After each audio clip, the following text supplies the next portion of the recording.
Good evening, everyone. My name is Dr. Arthur Vaughn. I'm the Health and Wellness Chair for the 100 Black Men of North Metro Atlanta. This evening, we're going to have the next in our virtual health and wellness series. But today, we're going to talk about becoming financially healthy. And our guest today is Mr. Julian Pouncy, former president of the 100 Black Men of North Metro Atlanta, but also the chair of our Economic Development Committee. Welcome, Julian, to our broadcast. Thank you very much. Glad to see everyone here tonight. All right. So today we're going to have a conversation. It's not going to be no PowerPoint slides, no preaching at you, but we're going to have a dialogue about what it means to be financial literate and financially healthy. But to begin that, what we want to do is ask Julian, so when we talk about this thing called financial literacy, what are we really talking about? Well, financial literacy encompasses a wide range of subjects, but in the most rudimentary sense, it's understanding money and also understanding capitalism. Because here's the deal. We live in a capitalist society and most people don't even understand capitalism. And the foundation of this country is not built on freedom of speech and all that stuff that you read about in the history books. It's based on capitalism and money. So when you say capitalism and money, what are you really talking about? What do you mean when you say that?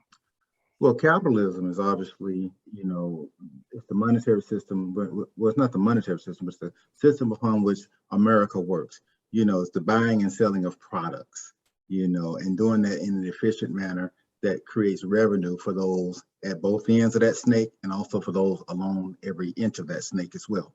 There's money being made, money being transferred, everybody on here. If we were doing business with one another, we would be operating in a capitalist environment, like, for instance, Black Wall Street. The reason that existed is because in those square miles of Black Wall Street, Black business owner after Black business owner, they were each other's customers. That's how they became millionaires. They turned over that dollar within their own small community using a capitalist system that they were, their ancestors were enslaved to. And then at that point, they became benefactors for a short period of time. Oh, okay. So we talked about capitalism. We talk about this notion of accumulation of money. So I'm in high school. I'm in college. I'm out, or I'm a little gray hair beard person like me. What is the foundation that we're going to do, or we're going to start with when we start thinking about financial literacy and getting our financial house in order for 2022? If we starting today, December 15th, what do we start with? How do we begin this process if we've never done it before? And what do we need to know? Well, it all begins with a forensic look at your cash flow and developing a cash flow management strategy that's going to get you to the goals that you say you want to achieve. Okay, so I'm an accountant, right? I understand cash flow, but I'm somebody who, my daughter's a senior in high school. I'm actually a senior in college. I say cash flow, she doesn't know what that means. So to the novice, we talk about cash flow. What are we talking about with people? In a novice vernacular, how much money is going in versus how much money is coming out. Okay. And how much am I left over with? That's called your net, net income. If you hear of a person who earns $100,000 a year, for you younger people on here who may be listening, obviously you're not bringing home $100,000 gross. Gross means total. Net means after the debt. There we go. So I think that, it seems like so rudimentarily clear that people would know that. But if you look at the fact that your average American can only withstand, this is pre-COVID, the average American can only withstand a $400 emergency. That meant that the average American only had $400 saved that they could use in an emergency. So that situation in the richest nation on earth, so they say, is indicative of the lack of financial literacy across the board in America. Because it's not taught in schools. Since you have that gray hair, I can say this, and I do too. When we were coming up, they had a course called home economics. And home economics they taught the basics of cash flow management. They didn't call it that, but it was budgeting and it was cash flow management. And about the same time that they started removing home economic from the curriculum at schools, it was in the late 70s, mid-late 70s. That was the same time that the proliferation of credit cards started to exceed. Now, I know I'm not the only one who was in college walking around broke, and somebody pulled up a desk and said, you got this credit card, I'll give you $500 limit on it. No questions asked. You just sign right here, and then miraculously the next week, you got a credit card in the mail. And what did we do? We used it. We used it. They gave us a super suit without instructions. And I'm dating myself. There used to be this show called The Greatest American Hero that used to come on. This guy found a super suit that aliens lost, but they didn't leave the instructions on how to use it. So he didn't know how to fly. He didn't know how to do it. He was bumping into buildings. He was doing all that stuff. And that's why I use that analogy with the credit card. They gave us a super suit, no instructions whatsoever on how to use that thing. And then you fast forward 40 years later, where the average American has only $400 saved in cash, but has a credit card balance of over $16,000. And it took home economics out of the system. So, All right. So I was doing this research. I do it periodically. That 75% of Americans, black, white, purple, green, live paycheck to paycheck. What can we do? So the people on this call, the people that are going to watch this later, what can we do? Because that means some of us on this call, whether we want to admit it or not, are living paycheck to paycheck. You know, so it's that week right before you get paid when all of a sudden you see all the brown bags coming to lunch because I can't afford to eat out anymore. How do I get out of that paycheck to paycheck cycle? Where do I start at if I want to move forward with my financial literacy and financial health of myself and my family? For, like I mentioned before, it's going to all start with a budget. You got to take an honest, dead-eyed look at your budget. And if you're hemorrhaging, if you're bleeding at the end of the month, you got to have a Band-Aid. And there's only a couple of ways that you're going to do that. Short term is either earn more or spend less. That's all you can do. Earn more or spend less. So when you're looking down those line items on your budget, you got to look at the needs and the wants. Needs are things that must be taken care of on a monthly basis. No if and buts about it. This has got to take place financially. The wants, now that's a whole other ball game, and sometimes it's subjective, because you say, do you need to go to that Beyonce concert? Yeah, I can't get through the day without it, but that person has a different value system. But the wants are the things that are discretionary. Do I need to go to Starbucks every day and get my grande latte or whatever that language is they use? Or can I forego that? Because you're looking at $8 right there. 8 times 5 is 40. 4 times 4, that's $160 a month you might be spending on coffee. Yeah. So when I set up a budget, right, and I use Excel spreadsheets, very easy to use. The first thing I did was I get paid twice a month, right? So I put the net after taxes, my net, and we'll talk about putting stuff deferred income later with 401ks and pensions. But let's say whatever the net, my take home is there for the first of the month, and then I get paid again on the third Wednesday of the month, right? So I start with this is this revenue, this is this revenue, right? So now I know at the end of for the month of December, this is how much cash is going to hit my bank account. And then I said, okay, and like you said, what must I do? I must pay my mortgage. I must pay my light bill.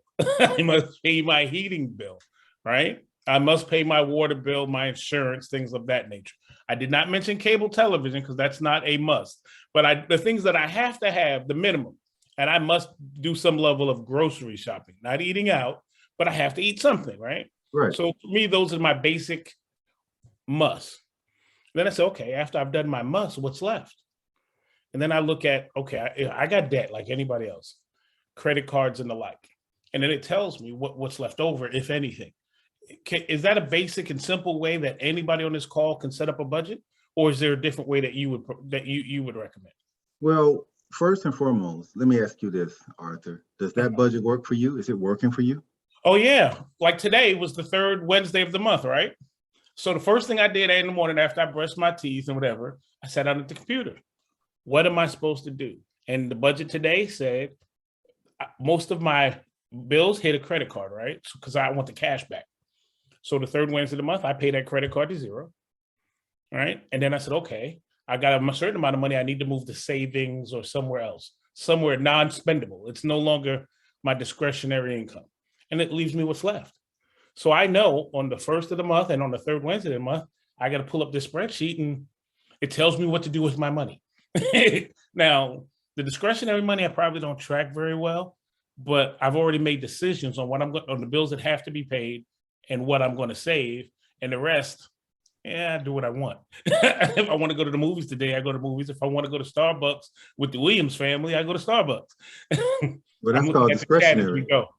That's that discretionary piece. Yes. Because, and the reason I asked the question, does it work for you? If it's working for you, then that's the best budget to use, the one that's working for you. Now, there's standards out there. There's the avalanche method. There's the snowball method. There's all these different methods. That's the envelope method that people have used, for years. And, what I say is, if it's much more efficient and effective to use a budget that you can actually adhere to than it is to focus on which one.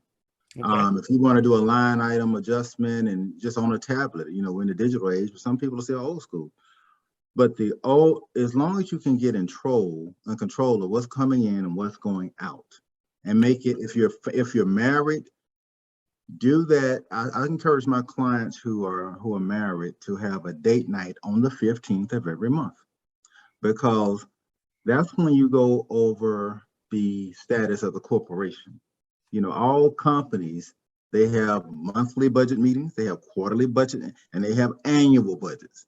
Well, the corporation, meaning your family, you sit down and whatever the date is, it could be movies, playing ping pong, whatever. But at some point, you have to break off during that date to go over the monthly budget. Are we trending on budget? Are we trending to be over budget for this month? And that way you've got another 2 weeks to make adjustments if necessary and if you're able to. Right. And that cuts down on a whole lot of arguments too. And once the kids get to a certain age, include the kids in that conversation, because the last thing you want is to raise a financially illiterate child who will go out and argue the benefits of buying some red bottom shoes versus taking that same amount and place it in some type of asset building entity. All right. So everyone, I want to remind you, this is the 100 Black Men of North Metro Atlanta's Health and Wellness Series. And today we have our former president and economic development chair, Julian Pouncy, a wealth management advisor with Northwestern Mutual, joining us for a dialogue on your health is your wealth. How do we get a good financial start to 2022? Now, Julian, you mentioned avalanche method and a snowball method. So that's moving a little bit away from budgeting and to debt management strategies. We have this snowball method. Dave Ramsey promotes that. Avalanche method. We'll talk about the difference between the two. Debt consolidation, these nonprofit services that say they can get you out of, help you pay your debt off. Can you tell us a little bit about, when we talk about debt management and we talk about these different methods, what is the difference between these methods and what's the benefit? And maybe what even is the amount of a reasonable amount of debt to carry, like if you had this debt to income ratio, and if I make $100,000 as a family, what's a reasonable amount of debt for that a family of that size, that income level to carry? But let's start off with these debt management strategies or debt reduction strategies. Can you talk to the group a little bit about that? Yeah, the snowball strategy, and I'm not going to pull up a whole lot of visuals, so I'm just going to talk you through it. All the snowball says is that, listen, let's say if you got 4 credit cards, one's got an interest rate of 4, another one's got an interest rate of 10%, another one's got an interest rate of 15, another one at 20. What you want to do is you can either start one of 2 ways. You can start at the bottom or at the top. You can start with you start with the one that has the lowest interest rate.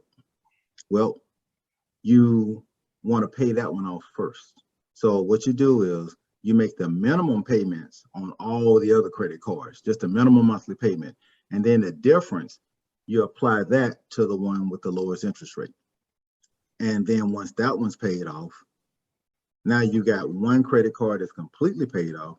You take that amount you was paying for it, and then you do the same thing to the next highest one, to where you apply all of that excess. You're still paying the minimums on the other two or three, but then you take that excess and apply it towards one. So over a period of time, you're applying more payment towards reduction of a specific credit card at one time.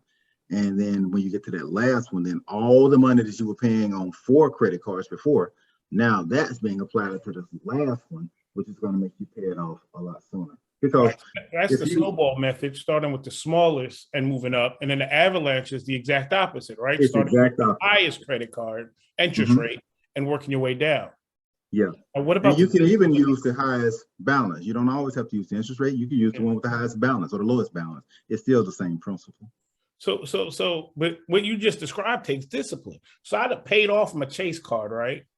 And I'm saying, oh, it's at 0. Let me now hit the city card. Well, I got to make sure I don't use the Chase that I just paid off, or I'm back where I started. So how do we get that spending discipline? And why don't so many people have it? Well, if you do use that Chase again, you can turn a credit card into a debit card. Just make sure you pay it off at the end of the month. Let's say you start with that 0 balance and you pop 50 on there just so they can keep you active. Well, then just make sure before the 30th or before your billing cycle, you want to make sure you send a check in for $50. Basically, there's no interest on that, and you just turn that into a cash transaction. Okay. So we talk about credit cards. Now let's talk about credit score.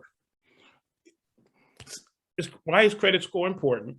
And there are some people that say, you know, I have so much cash, I don't give a damn about my credit score because I can pay for it with cash. So I'm Shaquille. Well, Miss Shaquille is an aberration. Let's use somebody with a normal amount of money, right? So I'm a mid-level manager at whatever company I work at. I do pretty well, but I have a decent amount of cash. Why is my credit score important? If I can say I'll go buy that asset with cash, I don't need to use credit. So why is my credit score even important to me? Well, I'll start with that example that you used of the person who's got so much cash that they don't even, care about credit score. They don't need a credit score. If you got that much cash that you can do everything, it's a credit card is more of a convenience. All you need is a debit card. You don't need a credit card, right? For the rest of the world, we're moving into a cashless society, number one. Years from now, they're not even printing up the same, although COVID, let me retract that. Before COVID, they weren't printing up a whole lot of money because we were moving towards cashless. And even, the government can take money in and out of circulation too, which, that's a whole nother conversation. But, we're moving towards a cashless society in which your ability to operate and get things is going to be determined by having a credit card or some kind of credit entity. And you're going to be off the grid, so to speak, if you're not able to qualify for the use of that credit. Now, all a high credit score means is that you charge a lot of stuff. That's what that's all it means. Go to your website. Go ahead. I'm not sure who that is. I took Okay. Okay. So, you have to be conscious of your credit score in order to get the things and move and shake in America like you want to. But at the end of the day, the reality is it just means that you borrowed a lot of money over a period of time. And maybe not all at one time, but you're a person who's constantly borrowing and paying off. It's really just a reflection of how good you are of paying off that debt that you borrowed and you leveraged. And now all debt's not bad debt. Some debt is good debt. What's a good debt? Give me an example of a good debt. Good debt is financing your education, because you finance that education. You went into debt to finance your education so that you can hopefully be in a position to be a higher earner in America or to develop a skill that nobody else has. So I have college age kids, right? And they get on me about this good educational debt and bad educational debt. And for y'all who don't know, before I before I became semi-retired, I was Associate Vice President of Finance in higher education. That's what I did. So when we talk about good and bad debt with education, and it's a personal decision, but I went to a couple of private schools and a couple of public schools as part of my post-secondary education. I would tell my daughters, I said, hey, if you're on a scholarship, I went to Syracuse undergrad, it's $72,000 a year right now. I said, if you're on a scholarship, go ahead and go to Syracuse, knock yourself out. If they're paying for it, what do I care what it costs? Because I'm never going to get a bill. But if you're not going to get that, you can go to one of the amazing state schools in Georgia. If you have debt at all, it'll be a lot lower. So is all educational debt good debt? What's the value of me going $300,000? I'm not talking about med school, I'm talking about an undergraduate degree. What's the benefit of me going $100,000, $200,000 in debt to get a bachelor's from this private institution versus getting a quality education at one of our public schools with a significantly less debt? Because I feel like on that Sunday in May at my church, everybody wants to stand up there and say, look what school my kid's going to. And those kids always end up back at Kennesaw State and Georgia State after about a year or so because, they can't afford it. So talk to us about what's good and bad. You mentioned good and bad debt. When it comes to education, what's good and bad debt? Well, I relate this back to what I was talking about, budgeting, needs and wants. Mm-hmm. Okay, if you and your family have determined that your child needs to have that education to get that higher level degree, if that's a need based on your values and your family, well, then it becomes a question of where is my child going to go? Does my child need to go to Harvard? Or can my child get just as good of education, like you said, at another lower cost institution? That's the twist right there, because I've yet to see a business management or an engineering book that's used at the same school. One is one's Ivy League and the other one's not. Isn't the same information in the book? Mm-hmm. Now, the people teaching and providing, insight into that information, there may be a difference in that. There just may be a difference. And also you got to look at colleges, and in our culture, African-American culture, in our culture, we're new to a lot of different things. And the networking aspects of choosing the right college, so to speak, you can choose a college for the curriculum, but you can also add in the X factor of networks. If I come out of this college, if I attend this college, who else am I going to that college with? And what kind of relationships can I develop from those colleges that may carry over for decades in a positive way? See, when I went to college, I was looking at the money, I was looking at whoever gave me a scholarship. I was rolling that way. I didn't think, because I didn't have anybody to talk to about the higher level decisions and the strategy behind what college. There is a strategy sometimes that's beyond the finances that determines what school you go to. Okay. Well, let's talk about other kinds of good and bad debt.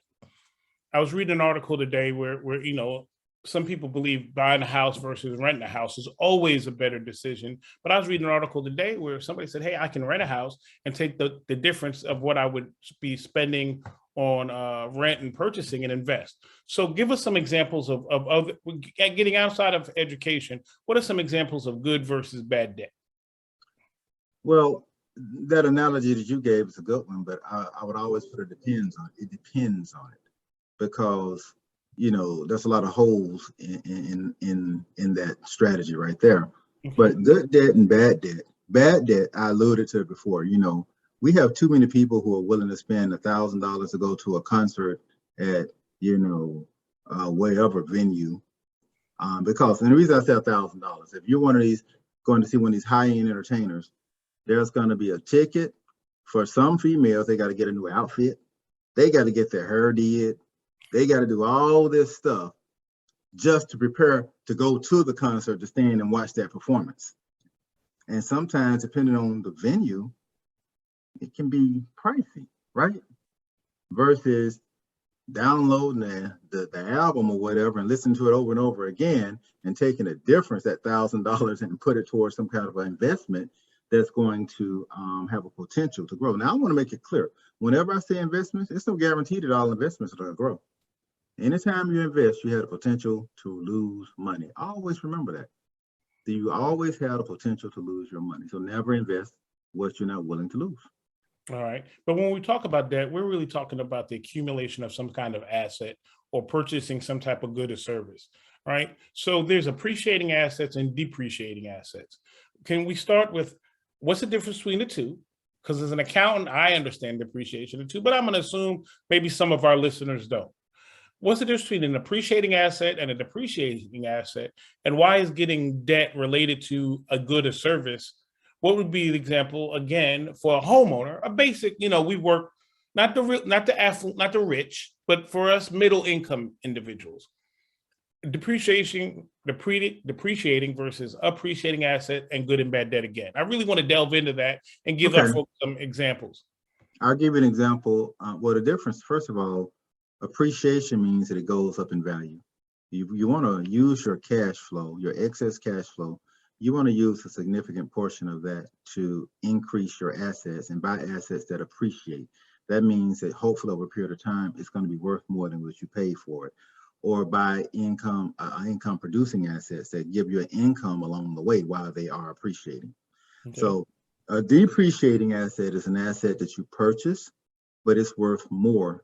It's worth less as time goes by. Prime example of that is a car. Prime example. The minute you drive a car off of the lot, a brand new car, it's lost a significant amount of its value. You don't even have 2 miles on the car yet, and it's gone. You could not turn around and sell that car for exactly what you just bought it for, because it's used. It doesn't matter how much. It does matter how much it's used. The more it's used, the lower the value. Another depreciating asset that a lot of people spend their money on is clothes. And I don't know about your high school. My high school, we had for seniors every year was best this, best that. We had best dressed. Now, what kind of a dadgum example are they setting for kids going off into the world where you got an honor for being the best dressed, which means that you spent some money on a lot of clothes? Sneakers. You got some people who are arguing me on sneakers and all that and the value of them, but like I told you before, sneakers don't pay a dividend. You can buy all the Nike sneakers you want versus buying the Nike stock. The Nike stock pays a dadgum good dividend. So those are the best two examples I can give right now. Hopefully that'll suffice. No. But we have people out there that says, hey, I can fix your credit. Pay me and I will fix your credit. Yep.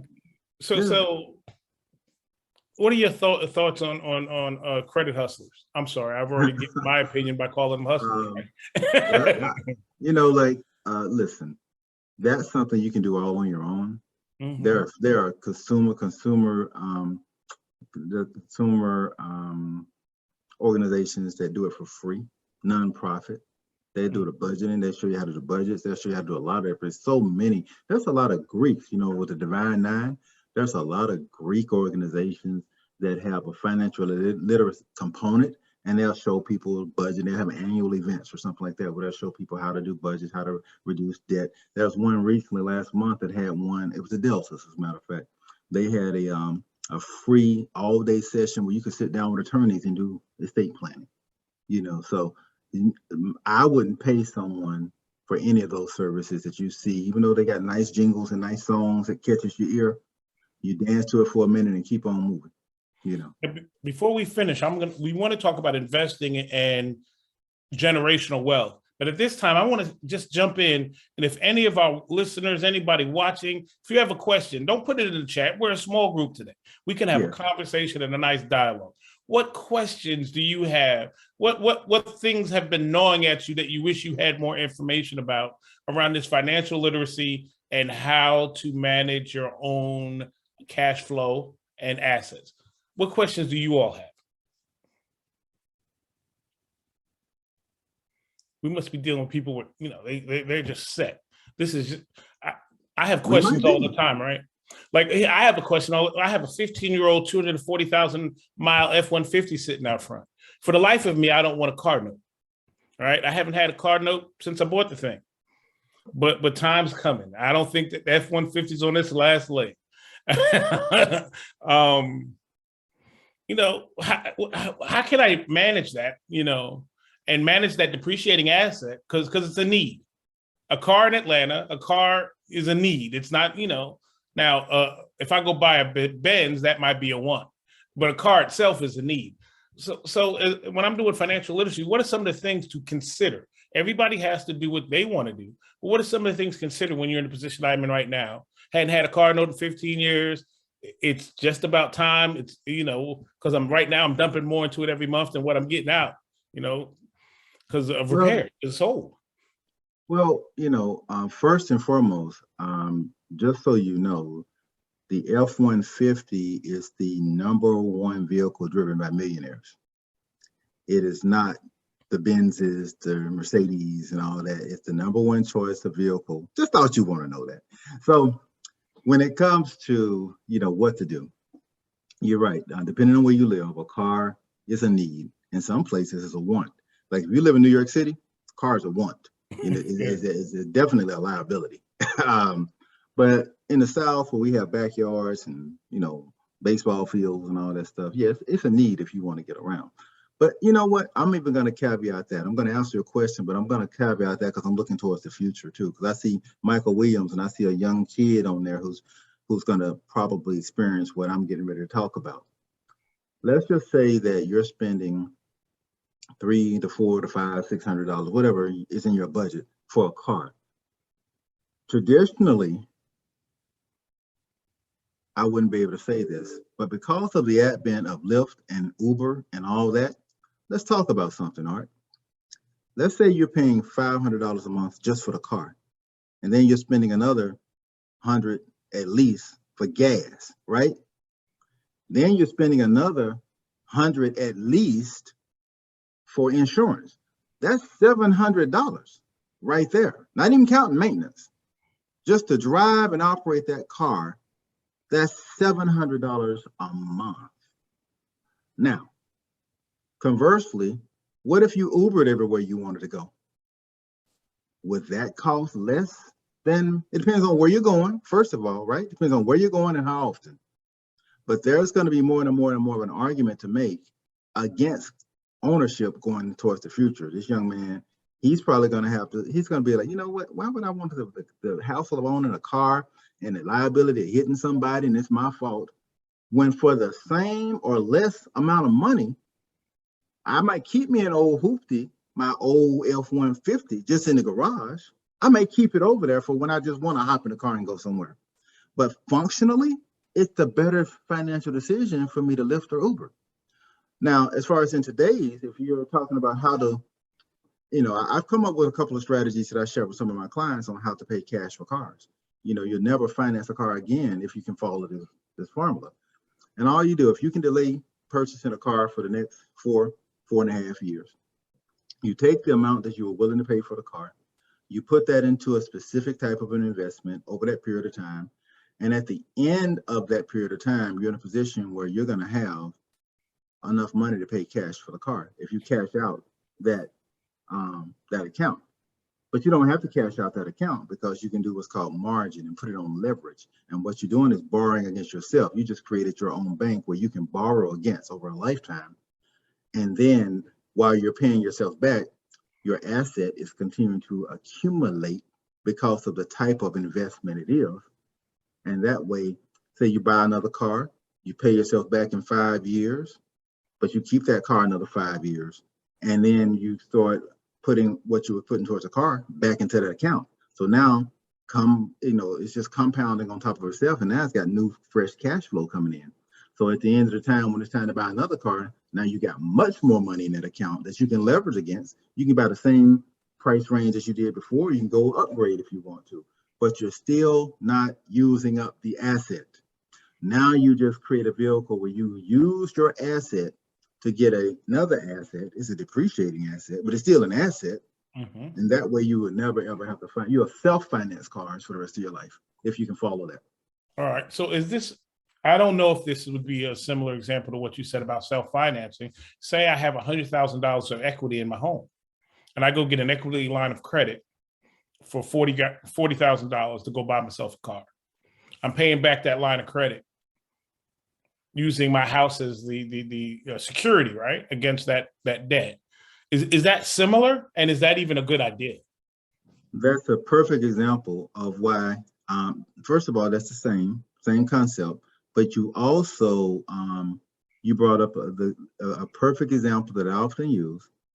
When you hear the term home ownership is the foundation for building wealth in America. And I've heard that my entire life, but I've never heard very many people explain why. And you just explained why. Because the house becomes an asset that you can get liquidity out of without selling the house. See, if you got a house, there's only two ways you're going to get liquidity. You're either going to sell the house, or three ways now. You can sell the house, rent it out, or you can do what you just said, use a home equity line of credit. The only time it's a caution, a caveat that I would say on HELOCs, and it's this. HELOC is what? Home equity line of credit. All right. Okay. You don't want to take out a home equity line of credit during an atmosphere of rising interest rates, because that line of credit, they are charging you interest on that. So you don't want to get to a point where your credit line gets called because of a steep increase in interest rates. And y'all know interest rates have been low for the last 20 something years. They're all going up. They're going to have to go up, but that's a good thing. I can explain more about that later, but interest rates are going to go up. So you don't want, if you're thinking about a HELOC or that strategy, you want to make sure that you wait for interest rates to stabilize or seem like they're going to stabilize before you actually activate that HELOC. Okay. And in my economics classes, I would tell you that rising interest rates is the government telling you they want you to save, and lower interest rates are telling you they want you to spend. Right. That's part of the government strategy. Not all of it, but part of it is, because if interest rates are low, there's no benefit to putting money in the savings account. People want you to spend money. They want to stimulate the economy. They're encouraging you to spend. Right. They raise interest rates. They want to encourage you to save. They want you to pull back on some of your spending. Yeah, exactly right. Yeah, exactly right. And that's why my perspective, when I'm speaking of interest rates, I'm always speaking from an investment standpoint. Okay. It's because, there's something, and I'm not going to get really technical. Y'all can Google this if you want to, but there's something that goes into effect in 2 weeks called IRS code 7702. And it has really caused a lot of upheaval, especially in the insurance industry, because 7702 is in place because over the last couple of decades, interest rates have been so low that life insurance companies haven't gotten a return to guarantee those future death claims.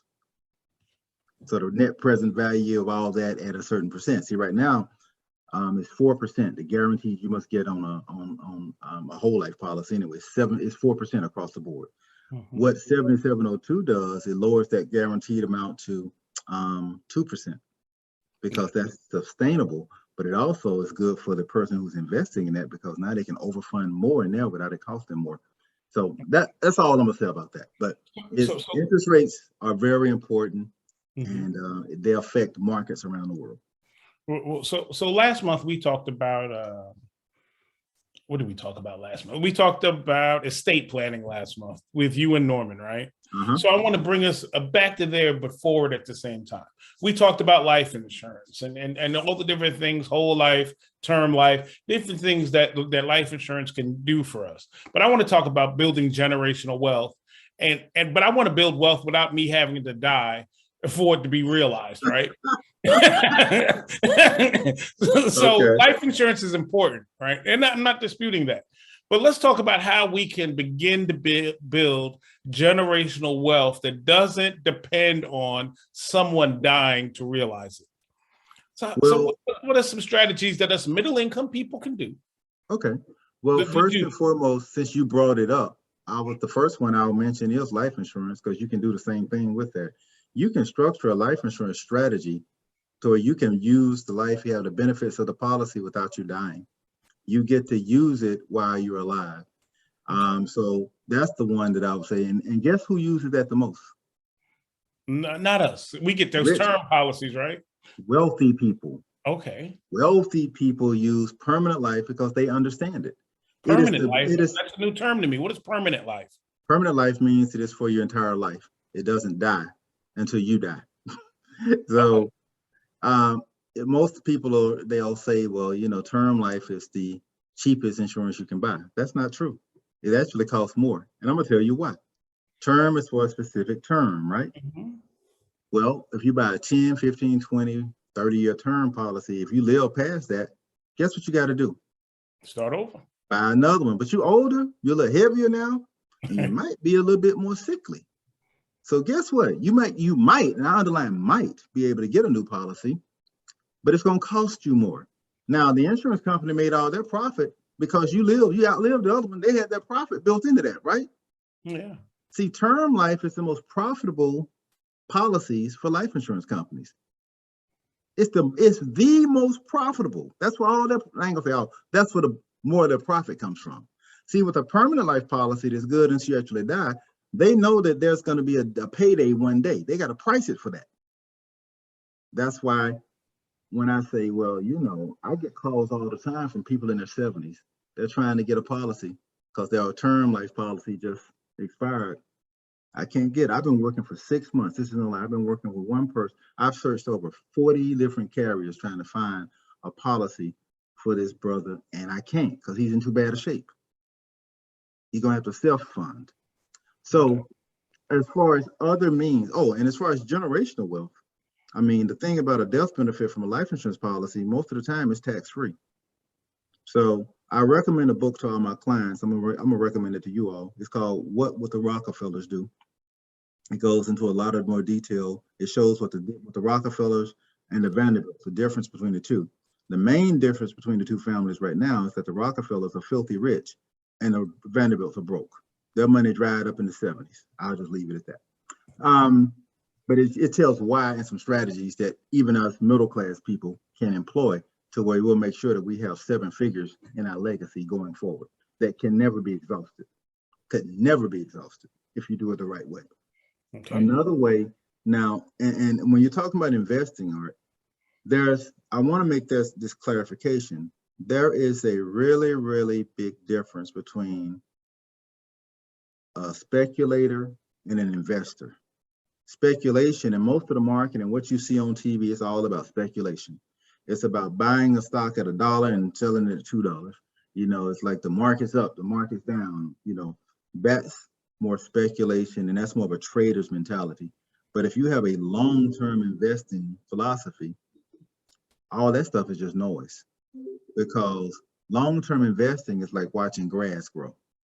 But it's grass, it's got some gasoline that you can't see, that if you strike a match, it's going to burn, and it's going to be a really, really big fire. And that's what I call long-term investing with an emphasis on dividends, because dividends are just like gasoline to a fire. They just make it bigger. And since the Great Depression, I'm going to see if I can put this out in the email to those that want. That's a chart that American Funds puts out, and it shows the growth in the U.S. stock market from the Great Depression all the way up to now. And it shows that the vast majority of that growth was due to dividends. It was not due to the growth of the stocks.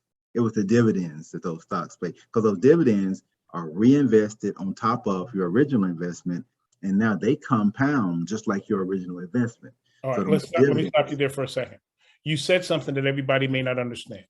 So a dividend, right? So basically you have earnings per share, and people pay out basically, let's call it a profit for the simplicity, on the stock you purchased.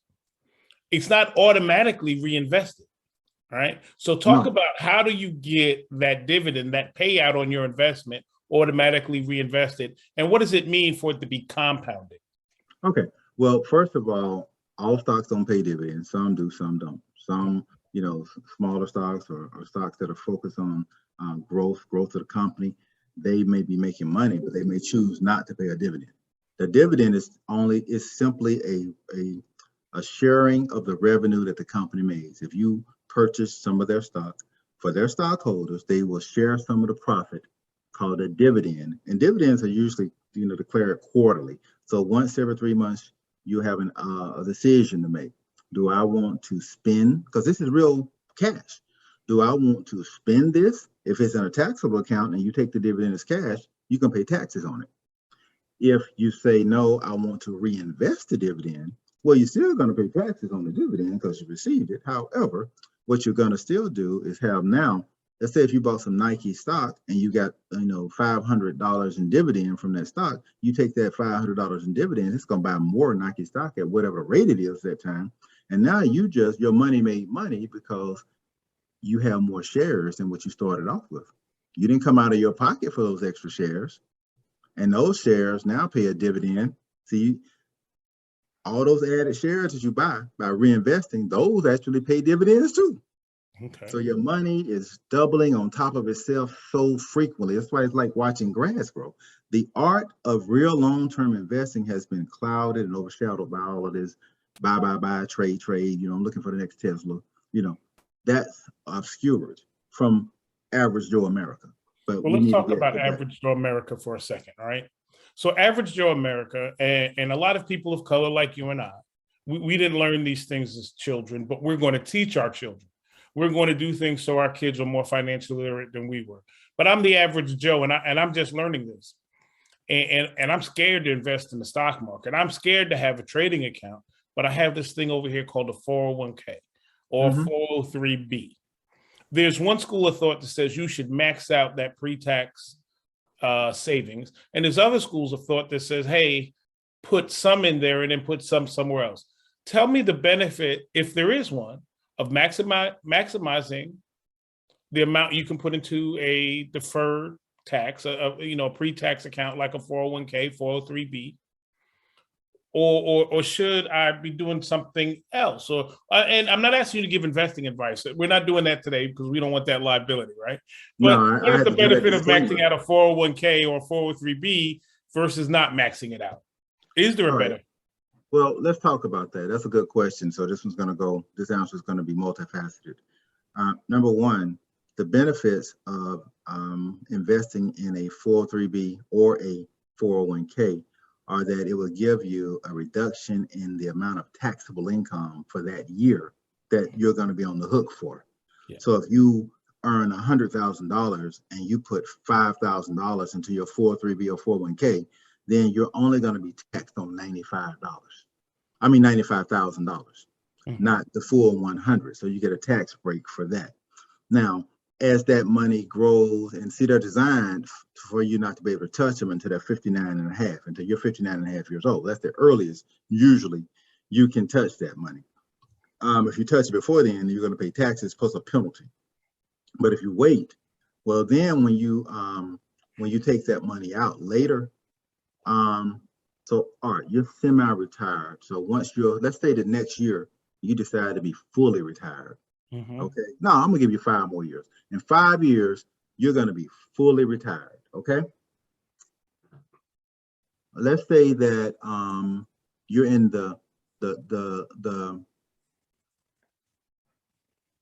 let's say you're able to pull off of there $50,000 if you wanted to. So let's say you got a few, it doesn't say you got a couple of $100,000 in that 401k, and then next year in 2022, you decide that you're going to take out $30,000 to do something around the house. Okay. How much in taxes are you going to pay on that? Because ain't nothing free. See, you didn't pay taxes on it while it was growing, and you got the tax deferment. But once you take that money out, you're going to have to pay taxes on it like it's income. So I'm telling you, you're going to take out $30,000 5 years from now. How much is that going to cost you in taxes? Probably what tax bracket are you? What tax bracket would you be in if you only made if you had no more income and that $30,000 was the only income you had? What tax bracket would you be in? Well, I don't know all the tax brackets, but I'm going to be in a lower tax bracket than the person that's making $100,000 a year. But we ain't talking about him. You're the one who took out the 30. Now, and here's the point I'm making. Nobody knows what the tax brackets are going to be in the future. Nobody knows.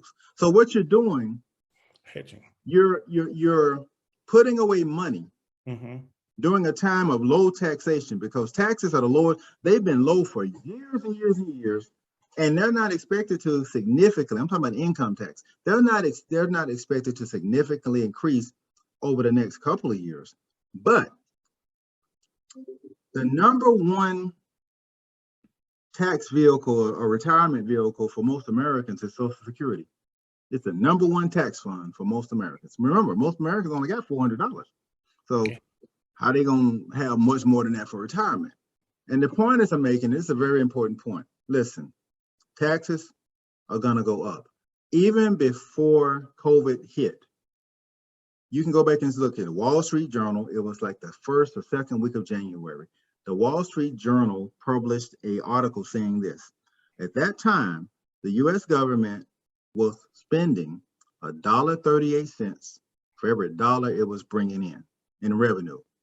Now, let's say it's not the U.S. government, but it's Joe's Candy Shack.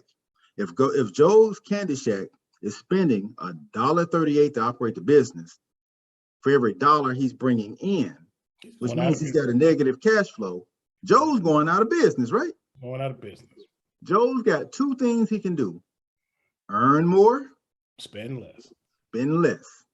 Now, let's go back to the U.S. The only way that the U.S. earns is through the Internal Revenue Service. Mm-hmm. Taxes are going up, no matter who's in the White House, no matter what. And at the same time, y'all already have heard probably that Social Security is going to be in danger. You, me, and the other gray-haired people who may be on here, we're going to be okay. But the young folks, they're going to have Social Security. It's just going to be a Happy Meal instead of a full course number 10. You know, they're going to get something, but it's not going to be what you and I are going to get. That's even more important. That's why it's more important to learn about these 403Bs and 401Ks. So with the 403B and the 401K, the only difference is one is a tax sheltered annuity and one of them has mutual funds. Some 403Bs now starting to migrate to mutual funds as far as the investment vehicle. But let's go back to the question. As far as putting money or maximizing my 401K or 403B, or doing something else with that cash, knowing that tax rates are that are undecided. We don't know what the future tax rate is going to be. Right. But we know we can lower our taxable earnings. We know we can save for the future, that uncertain future, by putting money there. Does it make sense to put money over there? And does it make sense to max it out? Or do you just stop at the point in which your employer is going to match it? And now I'm seeing, well, some employers not even putting any money into people's 401ks, 403bs. It's just whatever you put over there. So does it make sense as novice or people who have little experience in the markets? Is that a reasonable way to start? Well, I'll start with the 403B. Most 403Bs are provided by employers who are considered nonprofits. That's usually a school, that's usually a hospital or hospital-oriented, or some type of like the U.S. The Cancer Society, nonprofits, right? They have 403Bs, and normally 403Bs don't match. Normally, some do, but for the most part, they don't give a match. And when I say a match, I mean that if you put in the standard is like a program that if you put in 6%, they'll match either dollar for dollar or 50% on the dollar up to either that 6% or up to like 3% or something like that. So basically, if you're in a situation where, whether it's a 403B or 401K, if you're in a position where your company matches, I always tell my clients, contribute up to the company match, because you don't want to leave any of that free money on the table. And if you're getting 50% or dollar for dollar for every dollar you put in up to 6%, that means that if you put in a minimum of like that 6% and it's dollar for dollar, you're getting 100% return. Because guess what? They giving you every dollar you putting in there up to 6%. So you're guaranteed a return because of that match. Now, in a situation where there is no match, I'll say this: contribute up to whatever amount that you feel comfortable. But if any excess, say over anywhere from 6 to 10, don't do any more than 10. But anything over that, if your cash flow allows, what you want to do is go outside and do your own investments, whether it's in an IRA or whether it's in a Roth IRA. And I'll explain the Roth in a minute. Okay, but, okay. So let me stop for a second. So to recap what I thought I heard you say, if you are going to participate in a 401 or 403B, maybe 10% of your gross, and then anything in excess of that 10%, still invest, but in a different vehicle that we're about to discuss? Is that what you're saying? Yeah. Okay. Yeah. And that vehicle would be either a Roth, which is just both of these are retirement accounts still. I'm not talking about taxable accounts. I'm talking about retirement accounts for the future. You got a traditional IRA and you got a Roth IRA. The traditional IRA in a lot of ways functions just like the 401k as far as the tax benefits you get, the tax cuts you get.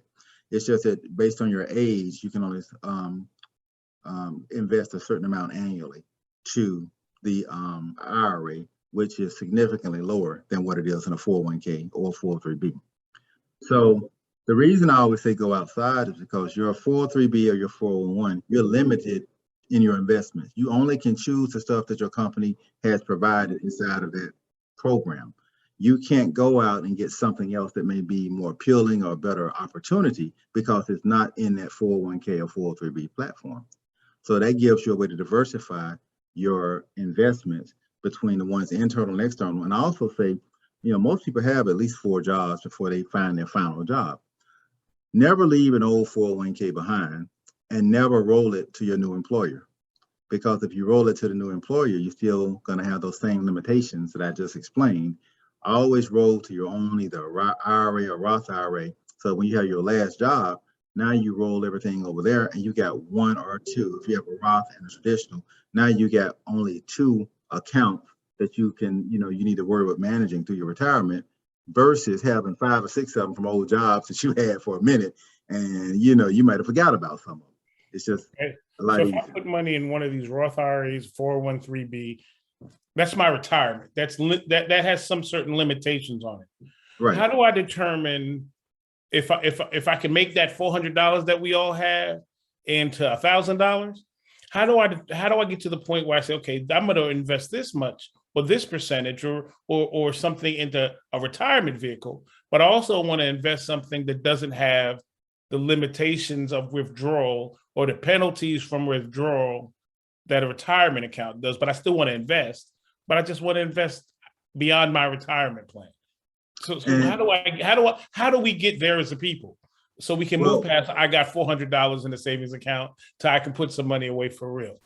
Well, it goes back to budgeting. First of all, you've got to have the cash flow and the excess on a monthly basis to, you know, just create a habit of making that money go somewhere positive for you. Now, it doesn't have to be in the markets. You could save enough money for, you know, to put a down payment on a rental property. And with that rental property, you can, now you got, it's OPM, other people's money that's going to pay for that for you. So every time they're paying rent, they're knocking down the mortgage for you. But at the same time, that asset you have with the rental property, it's appreciating. And then you get to the point where you might even use that equity inside of that rental property to go buy you another rental property. And now you've got 2, and then you've got 4, and then you've got 6, whatever you can stomach. Everybody don't want to be a landlord though.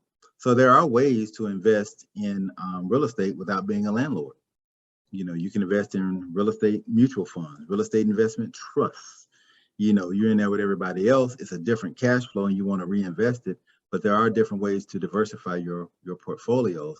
There are so many different ways to make more money and do things now because of this technology that we're using. You know, there's gig jobs that a lot of people are using, and they may have, I know a guy, he's a project manager, and, you know, he works on contract.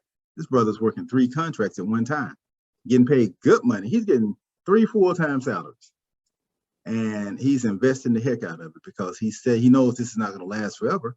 So he's setting himself up to where he'll have residual income off of this windfall that he's getting now. All right. So let's again get back to conversations. And guys, if you have questions, jump in. I do not want your questions to go unanswered today. Again, this is the 100 Black Men of North Metro Atlanta. We have our chair of our Economic Development Committee and financial wealth advisor with Northwestern Mutual, Julian Pouncy, here today. I'm the chair of our Health and Wellness Committee, Dr. Arthur Vaughn.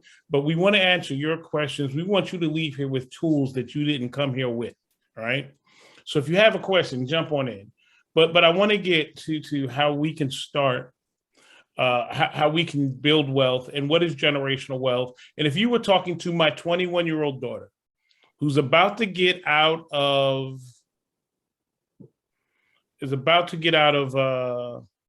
college, right?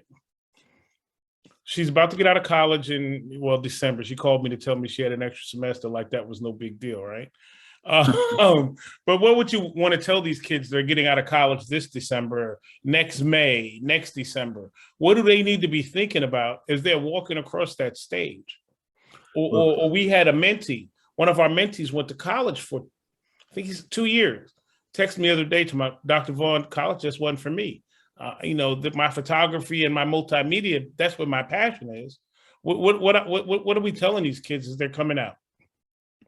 Well, first and foremost, I wouldn't. I would sit them down and talk to them because I want to find out what their goals are. Because see, they have a whole different viewpoint on life than I do because there's a whole generation difference. I want to find out where they are financially and how mature they are financially. I really want to find that out. And Okay. then as far as, lessons that are attributable to this session right here. We're talking about generational wealth and what they can do to build generational wealth in their lifetimes. The first thing I would ask them is this: what's your relationship like with your parents? Is it close or is it not so close? Let's assume it's close. And then I would ask them, how close do they have a job lined up? Or are they going to be hitting the pavement looking for a job? Because you know how scary it gets that last semester of college, life becomes real. But for those that have jobs lined up, the first thing I would tell them to do, create a budget. Create a budget. Don't go out there and reward themselves with delayed gratification. This happens often in the medical field where doctors do this because they've had to forego a lot of things just to get through residency and, get that white coat, right? So don't fall victim to delayed gratification and saying, now I can buy this. Now I can buy that. I can get that car that I've been wanting. I can get that whatever depreciating asset that I've been wanting. I would tell them to live at home with their parents if possible until their parents kick them out. And then use that cash flow that they would be paying for rent somewhere, use that for the down payment to save up for the down payment on their first house. And then move out. Because now what you've done early on is you're going into the ownership realm. And home ownership at an early age does nothing but increase your net worth at an accelerated rate because you have more years. If you're 23, 24 years old and you got your own house, once you've been there for a few years, even though you may owe more on the house, depends on what your down payment was, obviously, and how much it depreciates. But it's a good foundation. We've already established. Home ownership is the foundation for building wealth in America, right? When you get them in early on that home ownership. All right. Well, as you put something up on the screen, because you were going to put something on the screen, I want us to talk about the rule of 72. Right. Look, so when we talk about this rule of 72 and you're throwing this up, tell us what that is. Because when you're talking about home ownership or you're talking about putting money into a retirement vehicle or any kind of investment vehicle, what immediately came to my mind is the rule of 72 and how do I make my money grow? Right. And a lot of people probably don't know what that rule is. And I'm going to tell you, I see, is he still here? Is Michael still here? So this young man, I met him when he was an undergraduate at Southern Polytechnic State University a billion years ago. And I'm glad to see him here now because I know he's a husband and a father. And he's going to make sure, because I know he's a smart young man. He always was and continues to be, to make sure his family's, in solid shape as he matures and they grow. But tell us, so I just wanted to shout Michael out because I saw him jump on and I was excited about that. But tell us about, this rule of 72, and you put up this slide for a reason. And we're going to end in the next 5 minutes, but I want us to cover a couple of things. And those are a couple, and then any questions anyone has before we roll off to this evening. Well, the rule of 72 simply says that if you take 72 and you divide it by the interest rate that you think you can get off of an investment, it's going to tell you how many years that it takes for that to double, right? And you can either divide 72, like for instance, if you got 72, if you got an investment you think you can get a 10% return on, if you say 72 divided by 10, that's going to be 7.2 years. I mean, I'm sorry, 7.2 years. But if it's the interest rate, whether it's the interest rate or the years, it simply tells how long it's going to take that investment to double. It's just a rule of thumb. It's not exact, but it gives you a ballpark of your expectations for your money. I'll give you, for those of you who are still on here listening, I have a question when it comes to that. Anybody type this in the chat. How much money are you getting on the return in your savings account at the bank? What kind of return are they paying?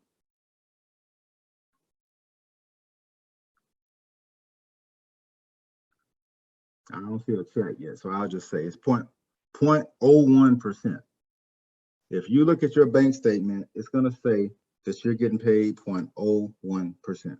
And I gave myself credit. I said 0.05%. I figured maybe I'd get at least half of a basis point, but not even that. Man, somebody killed for that.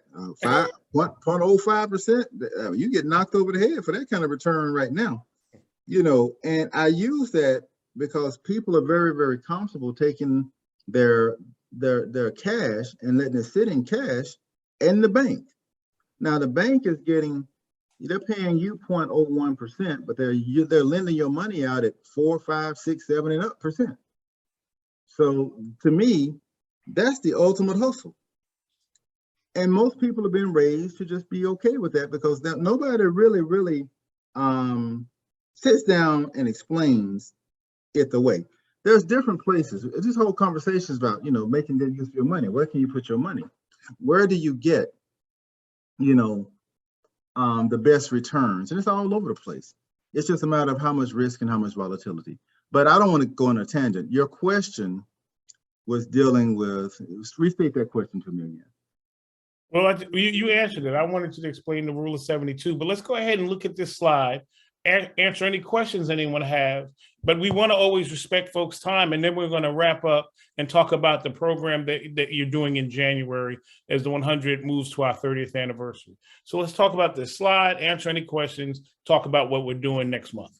All right, so before I jump into this slide, I want to see, are there any questions? Is there anything that someone has they want to discuss, a topic, a question, anything that I might be able to answer? And if you have a question, just go ahead and turn your mic on and go ahead and ask it. Okay, fellas. Hey, good afternoon. Great conversation. Hi, Reginald.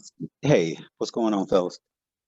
It's more of a statement because I think we've left a critical part out of the conversation.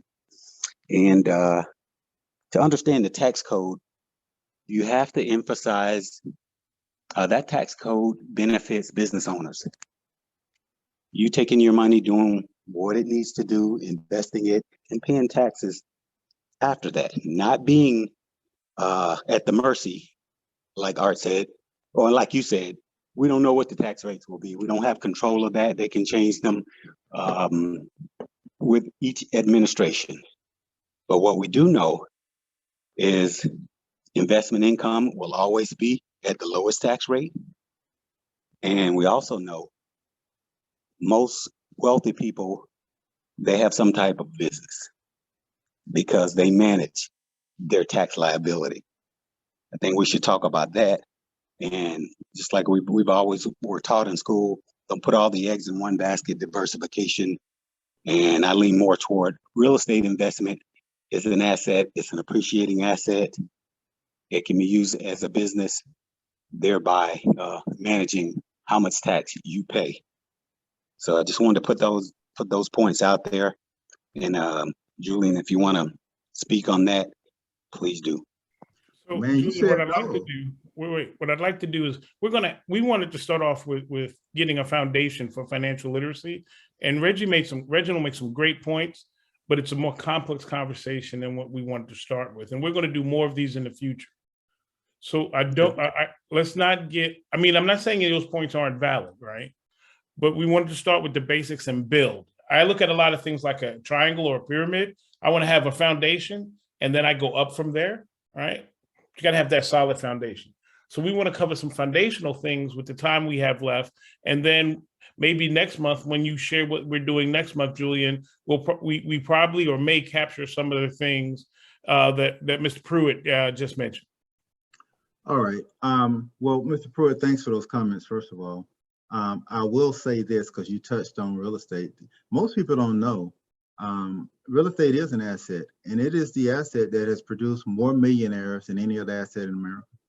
Most people don't understand the power of real estate. There are more people who became millionaires through investing in real estate than they did in all these others. It's it's high up there. There's another one, but I won't even mention that one. But what I wanted to make sure, I wanted to show you all a few things because we touched on a little bit. We didn't touch on the diversification and where the country's going right now. You know, in the next 15 years, you know, there's going to be a new majority in America. It's going to be a new majority. And the question is, if we're going backwards financially as a group, now we're not going to be the minority. Hispanics are going to be the majority. I'm sorry, the majority is going to be Hispanics, not Black people. But white people will not be the majority in this nation in 15 years or so. So how can the minority at that point still control most of the wealth in the country? See, that's going to be a lot of things happening that's going to, you know, change a lot of stuff. You know, the transfers of wealth. Art, you talked about generational wealth. Right now, the largest transference of wealth in the history of the world has been happening over the last 10 years because all of the baby boomers are getting old and dying. And they're transferring all that baby boomer wealth to these millennials that are coming up. And it's going to be interesting to see what they do with that wealth. So that's why I wanted to make sure we touched on this stuff, because it does have to do with what we've been talking about.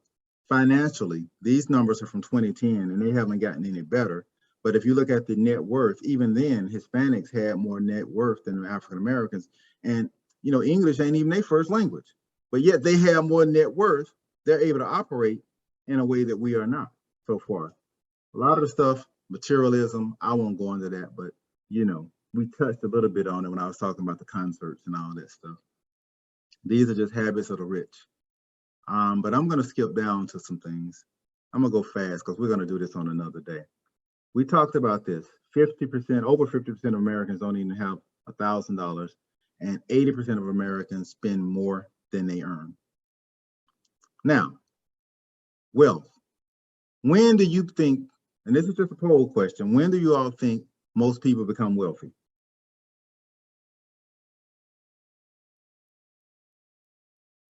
Nobody? I'm gonna have to come with some participation prizes or something next time. Well, But according to your slide, we don't become most of us become wealthy in our mid to late 50s. You're right. Well, it's You're on the right. slide. All I did was read it. No, that was on this one. So you didn't see that. And now it takes a typical self-made millionaire about 32 years to get rich. So the reason I put that in there is because everybody's trying to get rich quick. Everybody wants there now. You've got to become a student of this, of something. Everybody's got a passion, a hobby, or a skill set that they can monetize. And we've got to become more abreast and astute of monetizing that to our own benefit and creating assets from it. I put this in here because it just shows you from then to now. You know, in 1999, the top stocks in the US stock market, the S&P, look how they've changed. Hardly any of them are there anymore. And 20 years from now, the ones that are over here might not even be there. Nobody knows what the market's going to do. So you've got to become a student of it so that you'll know how to take advantage of it. This is the one I call this new wave because those millennials, they are starting to do more than we did at that age. You know, 29% are investing versus fewer whites. That is a trend reversal right there. Now, everybody knows somebody that spends and blows $100 a month. This slide just shows the power of $100. That same $100 for 20 years, from 2000 to 2020, is $24,000. That $24,000 would equal these amounts had it been placed into these investments. I just randomly chose things. My point on this, the power of money, the power of compounding, the power, you know, Art, you asked about how do you commit to a budget? It's knowledge of the power of things to do like this that helps you to commit. So it's a lot of other stuff on there. I don't think we have time to go through, but I got through most of what I wanted to on that. I do want to make sure that I allot time for questions. So, I have some questions. So I'll ask, how much is your cable TV worth to you? How much is the convenience of being able to sit down and watch cable TV? How much is that worth to you? Because some people, I've sat with people who have cable TV bills of $300. And I just showed them over a period of time, their expected lifetime, that was worth several $100,000s. And my point is, decisions about what you do and do not do with your money. What do you put your money towards? That has to do with generational wealth. That has to do with excess cash flow, creating that excess cash flow, the needs and the wants. Absolutely. With all these, when I talk to I'm gonna use my 21-year-old daughter that's in college, right? Mhm. She asked if she needed Xfinity, cable, whatever. Not only does she not have time because she's studying, not that her grades reflect that, but that's a different conversation. But they stream, YouTube TV. She can get what she wants on YouTube for the amount of TV they're watching, and it's incredibly cheaper than whether it's AT&T, Xfinity, all this. So they're much more on streaming services than they are on traditional. Remember when we all got excited when that, I'm telling my age, that brown box with the cord hooked to the TV, when you had to press the buttons. They don't want cable. They're like, I can stream what I want. I'm going to watch it on my phone or my tablet. I'm not sitting in front of the television as much. Well, so the value of the cable to them is low. Here's the funny thing. My mom's 87 years old, and my mother still has a landline. And the landline is going to be like cable to the baby boomers, right? Because your daughter, by the time she gets to be our age, cable is going to be a thing of the past, just almost like a landline. But there's hundreds of millions of people who are over the age of 65, and people are living longer. You got 70-year-olds running marathons. So the cable TV company knows that people don't like change. And so those older people are less likely to make that change to a streaming service because they don't want to sit there and wait for that thing to buffer. They want to be able to just click it and it's there. So they're willing to pay for that, more convenience. The people who are younger, they're going to go to more streaming services, and the market is going to react to them, because at the end of the day, it's about money. And so, the older people, most of them will never change. Most of them, they're going to have some semblance of cable in their house. These younger folks, like I said, even when I was talking about the cars, a lot of young people are like, man, I ain't buying no car. I can Uber, and I can request what kind of car I want to pick me up in the Uber. So it's change. That's that change that's happening. So what I'd like to do, I want to respect everybody's time. We're already over what we thought we'd be for the day, but tell everybody what we're doing next month. So the 100 Black Men of North Metro begins our 30th anniversary celebration starting in January.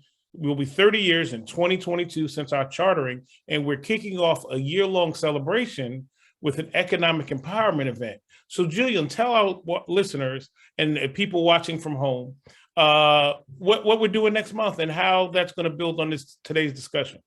Well, next month, on the Monday following Dr. King's holiday. The Tuesday after MLK Monday. We at 7 p.m. we are hosting a forum, and the title of this forum, first of all, it's going to be the first of an annual forum that we hope to have. And the title and the recurring title of it is going to be, where do we go from here? And we're going to be talking about some of the stuff that we talked about tonight, plus a host of other things. I'll be more of a host. I'll be asking questions, but the panelists that we have lined up are a Georgia State Senator, Emmanuel Jones, who's not only a senator, but a very, very accomplished businessman, We have Darshawn Kendrick, who's our state representative for Georgia, and she's an attorney by trade, and she's a securities attorney as well. So she also is part of a group of women that started a real estate investment opportunity for the community. Anybody can, well, if you're in Georgia, You have to be a Georgia resident, and you can invest in real estate through this endeavor that she has. We also have the director of diversity, inclusion, and equity from Northwestern Mutual. He's coming. He's going to be. I got his commitment today, and he's straight from headquarters. And then we have the managing director of the office I worked in with Northwestern Mutual, and we need to get the corporate perspective on a lot of different things. And we're going to have a very, very robust conversation. And the reason I wanted to invite those types of people, I wanted people who can do something. The whole purpose is to assess where we're at today, get some actionable items that we can implement during the current year, and then the following year come back and say, okay, where are we now? And then do the same thing, rinse and repeat, so that we can help to move the needle for the audiences listening. We may have a surprise guest on there, but I can't commit to that right now, so I won't mention his name, his or her name. I won't do that right now. But we hope that all of you share the, we're going to have flyers printed up and distribute them, and hopefully you can share them because I'm looking for this to be a very informative event, very beneficial use of time. All right, well, that's great. Well, right now I'm putting the chapter's website in the chat, and we want you to go there to find out information about what we're doing in economic development and health and wellness, mentoring, which, these are some of the pillars of the 100 along with education. And each month next year for our 30th anniversary, we're going to have different events around our pillars and other programs. And we want you to come and join us and celebrate with us. But again, I want to thank Julian for sharing information with us this evening. It got me thinking about a few things differently. I'm not only going to start doing over the next 2 weeks that end this year, but also as we go into 2022 to get my financial house in order. And is there a way you could access the topics we're going to speak about? There is a calendar that's going to hit the North Metro website. We talked about it last night in our meeting, and it's going to show a calendar of events for our whole 30th anniversary. It was being finalized this week. It'll be released and on our website, which I put in the chat, www.northmetro100.org. And it'll have the whole list of events we're doing to celebrate our 30th anniversary next year. But again, Julian, I want to thank you for coming on this evening. I want to thank all of you for spending almost an hour and a half of your time with us. All right. There's any number of things you could be doing today, but you chose to come here in the middle of the holiday season. And I not only want to wish you happy holidays, I want to wish you all good health and good wealth as we end 2021 and move into 2022. All right. Again, thank you all for coming. And everybody, please have a great night and happy holidays.